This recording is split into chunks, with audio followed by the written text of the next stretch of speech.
All right, we're going to start a challenge today using just primary colors and black and white to do some color mixing. Our three primary colors are red, blue, and yellow. But when we are mixing, I'm also going to include an option of magenta. And the reason why is this red is a warm red. So this red is going to make really good oranges when mixed with yellow. But if I were to try to mix this warm red with this blue, it's not going to give me a shade of purple or violet that I really am familiar with. So this magenta is considered a cool red. It has some blue undertones. A magenta mixed with a blue is going to give you a stronger shade of purple. We're also going to include the colors black and white so that we can make some tints. A tint is when you add white to a color. A shade is when you add black to a color. But when you add black to a color, you're going to do it in a way that is very, very minimal, almost a minuscule amount of black, because it is such a powerful color that it will really overwhelm what you're mixing. So the challenge is a 100 color challenge. We're going to see how many different colors you can mix using only red, yellow, blue, black, and white. So just to remind yourselves of your primary and secondary color mixing, I'm going to start with the colors, just kind of small areas on my paint palette. And today I'm using a half sheet of magazine. So that way when I'm done with this half, I can fold it and I can use the other half. I can fold it and I can continue using the sheet and tossing it when I'm done. Okay, so I'm going to prepare for us. There's really no recommended order for you to fill your page with, but I would recommend that you kind of stick with your color families and maybe mix some tints and shades before moving on. So we've got our three primary colors. We've got our warm red, we've got our magenta. So if I think about my primary colors of red and yellow together, I know that I should be able to mix a shade of orange.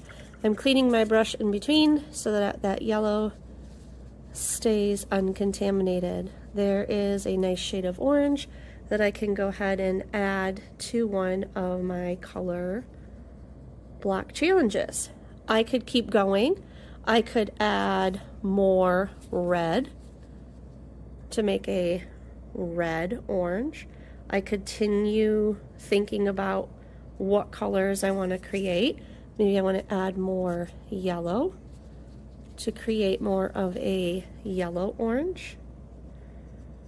If I think it's too similar to a previous color, I can just add more to it. I could also consider mixing together some of that white. When I add white to a color, I'm creating a tint. And I'm just going to show you the black for demonstration purposes, but minuscule. I'm talking barely any black mixed to a color is going to completely change it. That was hardly any black. And I really dramatically changed the shade of that color. Adding black is going to create a shade of your color. I wanted to show you what I meant about the difference between a magenta and a warm red. So if I am using this warm red to try to mix a purple, purple is created when I mix together primary color red with primary color blue. Okay, I'm gonna get a shade of purple like this. And when I use the magenta, which is considered a cool red, with some of that blue, I'm going to get a completely different purple or violet because of the temperature of that red. Okay, again, if I were to add some white, it's going to lighten it. White is a tint. And if I were to add black, it's going to darken it, which is called a shade. Okay, As you're mixing, you can use multiple magazine pages for this. Try to do as many different colors as possible. See if you can get to 100. I didn't show you green yet, but if I were to mix together yellow and blue, that's going to give me a shade of green. If I were going to try to mix more yellow than blue, I'm going to get more of a yellow green. Okay, again, be really careful when you are using black because it is very, very powerful.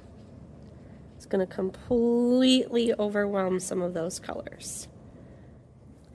The goal of this is really just to experiment, pull in some colors that you wouldn't normally mix together. See what you get. It's okay if your colors don't follow the same color family. You know, maybe see what it looks like when you mix a primary and a secondary.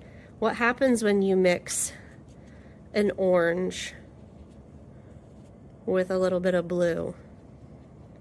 Okay, what shades are we creating? It's really an experimentation of color mixing and seeing what you can make.